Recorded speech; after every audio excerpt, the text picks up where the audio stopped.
Both parties currently working without a contract, and if they do walk off the job at the same time, it could be devastating to the theater industry, especially given that we are approaching the holiday season, a very, very busy time for people and their families to go see Broadway shows. So both parties will meet with the Broadway League later this week, and if the strike could be called off if they come to some sort of agreement or are happy with a new proposal.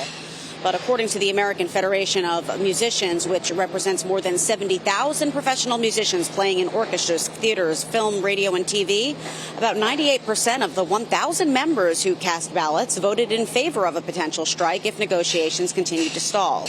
Local 802 President Bob Sutman said in a statement, local 802 Broadway musicians and other artists are ready to leverage every ounce of their collective power, up to and including a strike. Committing to anything less would mean sacrificing far too many hard-won gains.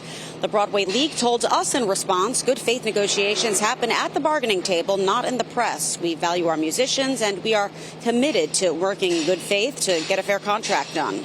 It all comes as the Broadway League, which represents theater owners and producers, reported their second best attended season ever, yielding a record $1.89 billion in gross box office revenue. Broadway performers and stage managers are also considering a strike after talks between the Actors Equity Association, whose contract expired in late September, and the Broadway League hit an impasse. The two sides will resume talks on Friday.